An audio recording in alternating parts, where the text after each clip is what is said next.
The philosophical reasoning behind the forbiddance of child soldiery is multifaceted. Beyond the obvious devastating effects to a population's demographic spread, child soldiers are also remarkably likely to commit heinous acts, like looping Thoughtpicker Witch and dredge creatures. Hello, I'm Michael from Michael the Gathering, and this is Card of the Day. And today's topic is an intervention for Sam from the Draft Punks, who publicly admitted to lantern controlling somebody with Thoughtpicker Witch. So fate sealing somebody is bad. And by bad, I mean not competitively bad. It's actually competitively very, very good. I mean horrific. See my video on Noxious Revival, where this request comes from. The concept of looking at the top card of an opponent's deck and deciding whether or not they get to play the game next turn is a particularly horrific thing that Magic has allowed to exist a few too many times in its history. The famous version of this effect is, of course, Lantern Control, where everybody plays with their top card of their library revealed, but only you have come to the game knowing that in advance, with a deck based entirely around causing your opponent to remove the top card of their library from play, should it be a thing that would cause you to in any way be inconvenienced. Many, like me, thought that this was the highest form of cruelty that a person could inflict in a game of Magic the Gathering, worse even than being mind-slaved. But it turns out that this innocuous draft common from original Ravnica block, so heinously unacceptable that it is not even aligned with the Dimir Guild, is somehow even worse than directly lantern controlling someone. Because yes, with Thoughtpicker Witch, you can put a brick on top of somebody's deck and then exile more cards out from under it. Anyway, yes, all of this is in the context of a 1v1 game. Commander players who are in my audience, please watch and point and laugh as competitive players sometimes do to you. Look, this is your chance to get one back on us, because Lantern Control does not work in multiplayer. If you can Lantern Control an entire table, you don't need me, you need Jesus. Thoughtpicker Witch is insane for so many reasons. Like, imagine if this was just on some giant, horrifying demon. It would make more sense and people would register how awful this effect is.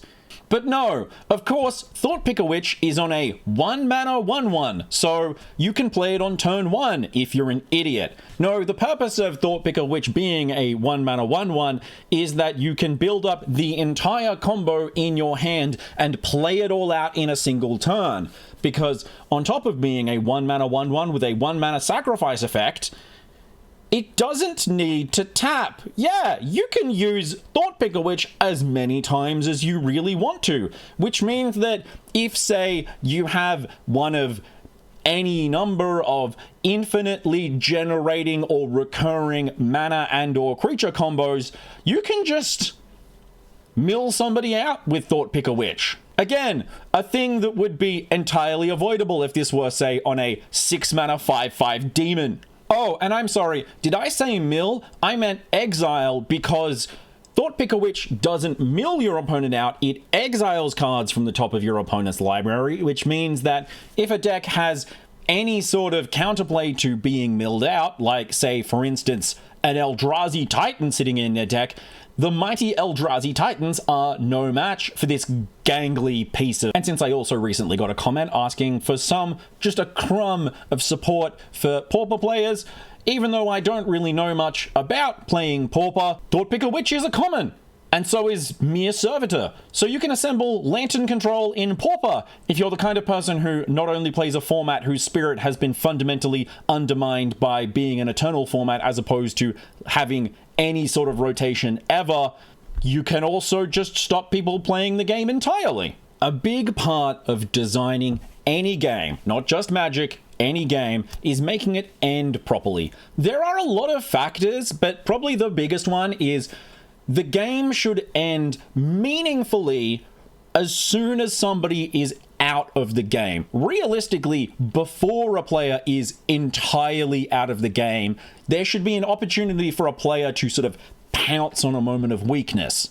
This is a factor that you learn relatively early in the process of game design, because as a player, you can internalize that games are meant to have an arc, kind of like a story, but Games are different to fixed stories in that, first of all, you want to do them again, but secondly, and more importantly, they are fundamentally interactive, and you want the climax of the game to be a thing that the players do, because doing stuff is the reason why you're playing a game.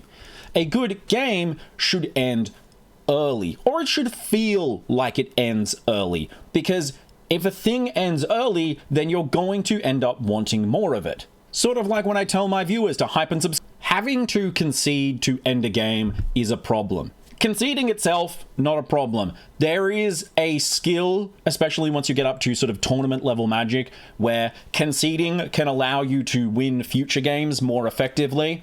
But being in a situation where the only way for the game to end is for one of the players to give up is a true and real indictment of the game designer. Lantern Control is a perfect example of ending up in this position, because it has a problem as a win condition where the player on the receiving end still has hope. That sounds dark as hell. And of course, continuing the theme of the video, Thoughtpicker Witch is even worse because the player on the receiving end doesn't even know what card they're about to draw. They're seeing everything that's being ripped out of their library, but not the paltry crumbs that they're being left with. Having to rationalize to yourself that you should end the game here and accept the loss sucks, and people are bad at it because they don't like doing it. And in fact, it is almost impossible for a person to reason out that they should stop playing this game of Magic and not be left with some lingering feelings of maybe they should stop playing Magic entirely. And while I mock and condemn Lantern Control players, and control players more broadly, this is ultimately the fault of the people who allow these things to be in the game, who make the experience of sitting through a combo loop unbearable. At least in paper, you can demonstrate a sequence of game actions as a loop or tell your opponent at least what's happening. Arena doesn't even have auto yield to this card options.